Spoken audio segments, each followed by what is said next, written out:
Development of education. So in this topic we will study about the development of education, then we will study about the Charter Act of 1813, then Lord Macaulay's Minute of 1835, then Wood's Dispatch, then Hunter Commission, then Sadler University Commission, then Hattog Commission, then Sargent Plan of Education, then Indian University Act of 1904. Okay, so let's start with the development of education. So Asiatic Society of Bengal was established in 1784. The aim of this society was to foster Oriental studies in India. Okay, so James Prinsep was the founding editor of the Journal of the Asiatic Society of Bengal and is best remembered for deciphering the Kharosthi and Brahmi script of ancient India. So the Asiatic Society of Bengal was established in 1784. This is very important. Okay, and the aim of the society was to foster Oriental studies in India. So this was the earliest one. So the initial phase, the Warren Hastings, he opened Calcutta Madrasa in 1781 for the study of Muslim law and related subjects. Then the Jonathan Duncan, he founded the Sanskrit College at Banaras in 1791 for study of Hindu law and philosophy.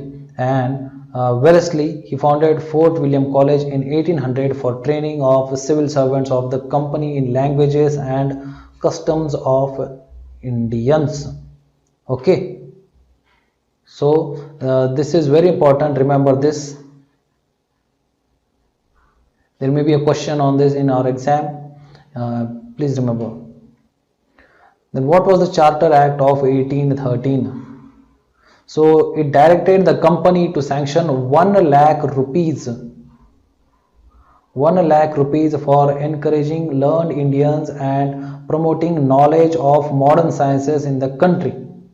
The government also set up 3 Sanskrit colleges at Calcutta, Delhi and Agra. But there was a controversy over spending this money. So the Orientalist and Anglicist controversy. And what was this Orientalist and Anglicist controversy? So about the government spending on education. So the Anglicist, they exclusively suggested for spending on modern studies. However, there was a debate, should it be in English or vernacular language? But the Orientalist, they said that Western sciences and literature should be taught to prepare students to take up jobs, and emphasis should be placed on expansion of traditional Indian learning.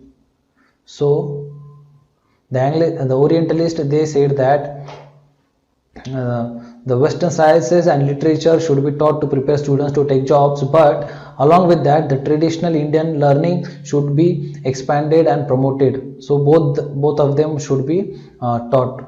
So this was the Orientalist and Anglicist controversy on Charter Act of 1813. Remember this. Okay.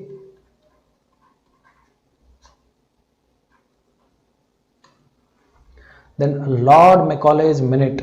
What was Lord Macaulay's Minute in 1835?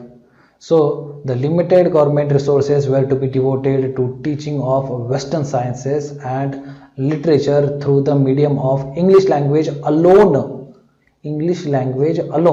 And Macaulay is a proponent of Anglicist education for India. And according to him, Indian learning was inferior to European learning, and British wanted an Indian in blood and color, but English in taste, in opinions, in morals and in intellect. So for this purpose they promoted English education, so that Indians will be he will be Indian in blood and color, but he will be an English in taste, in opinions, in morals and in intellect. So it opened a few English schools and colleges instead of a large number of elementary schools. Thus neglecting mass education. So remember, Lord Macaulay's Minute of 1835, it neglected mass education, and the commission believed in a downward filtration theory. That is, if one is educated, the education will get filtered downwards. That is, one educated person, he will teach the other, and along with him the other, so in this way the education filter into the downwards section of the society. So this is called as a downward filtration theory. Wood's Dispatch in 1854. So Magna Carta of English education in India, it is also called as Magna Carta of English education in India. Remember this. So government to assume responsibility for education of the masses. Now this is very important.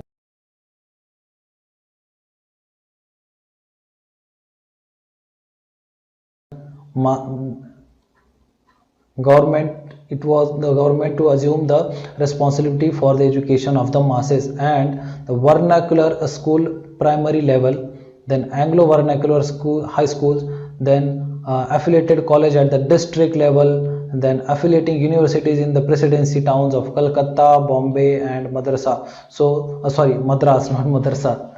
Okay, so vernacular school will be at the primary level, then Anglo vernacular at the high school level, then there will be affiliated colleges at the district level, and then affiliating universities will be there in the presidency towns of Calcutta, Bombay and Madras. So this was the hierarchy of the education system.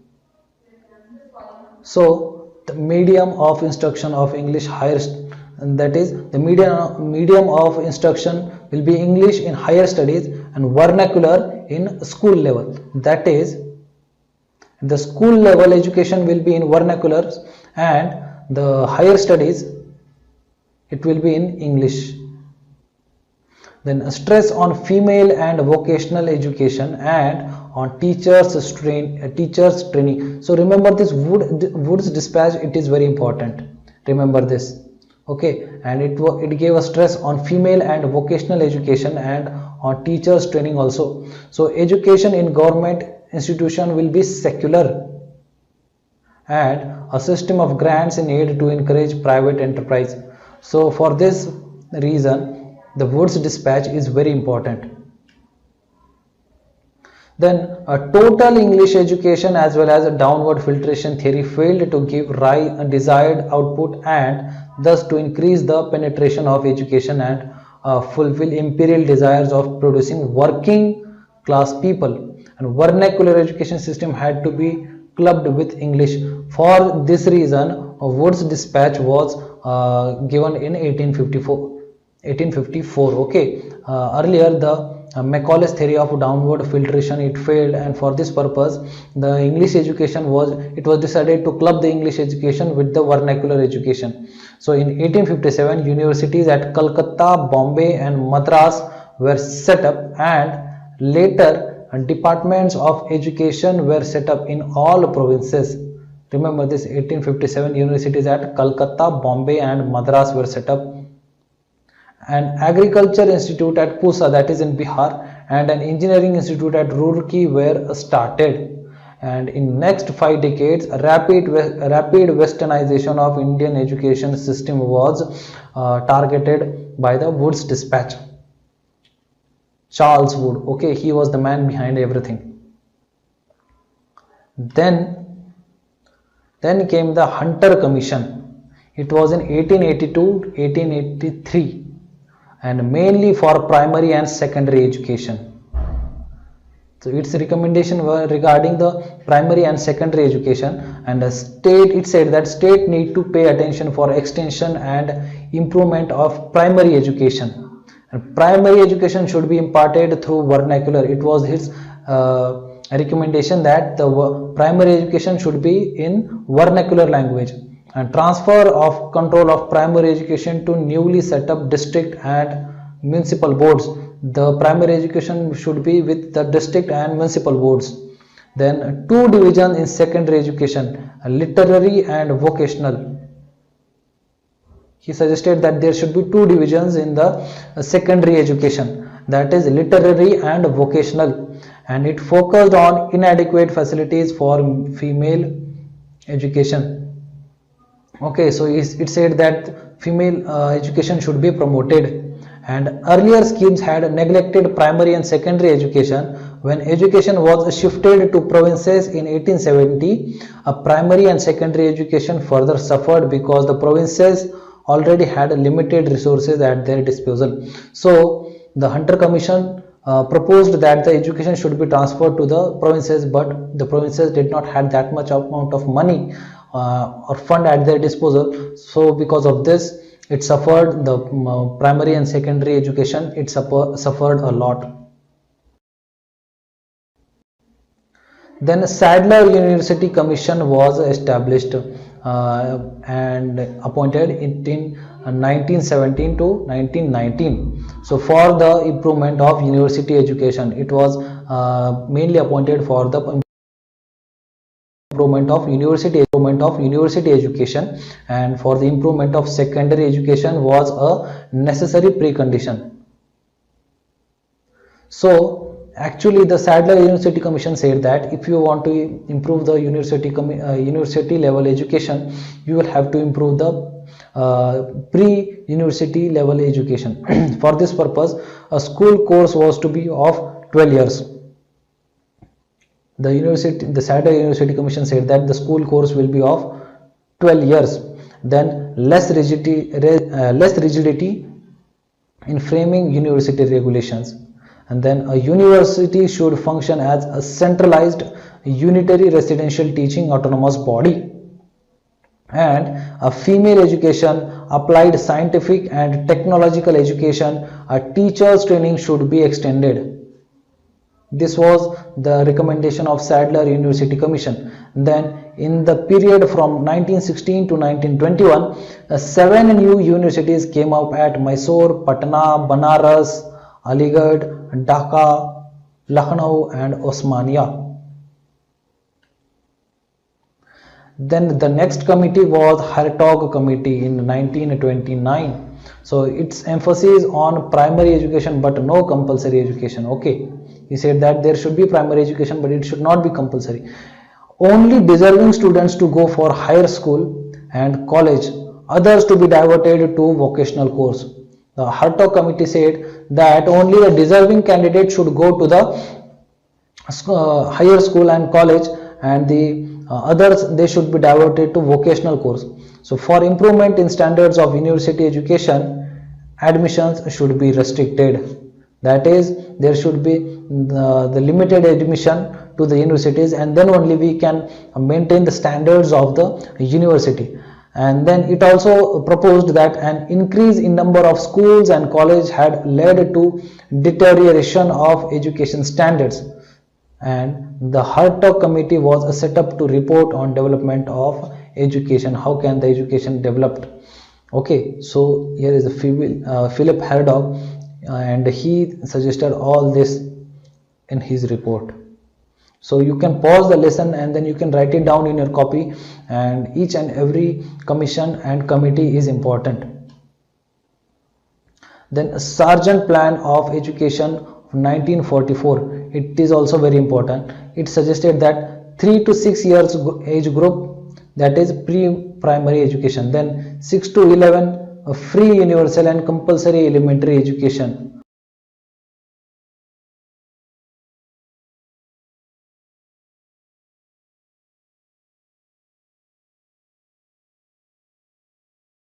And high school education for 11 to 17 years age group for selected children, and a university course of 3 years after higher secondary. So it was divided on the age basis. Okay, so 3 to 6 years age group, that will be pre-primary education. Then 6 to 11, that will be a free universal and compulsory elementary education. And for the 11 to 17 years age group for selected children, and a university course for 3 years at higher secondary. So this was the plan which was given by Sargent Plan. This was given by Sargent.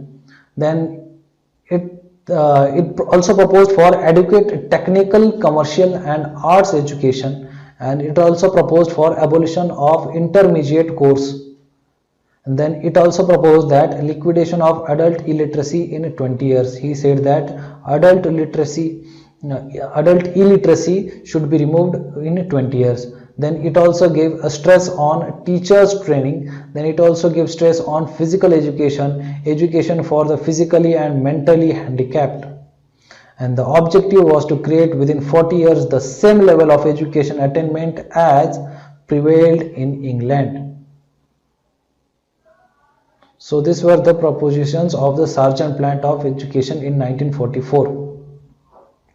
Then came the Indian Universities Act of 1904. This is also very important. Indian Universities Act of the Relic Commission of 1902 to study and give report on Indian universities, and based on report act was passed.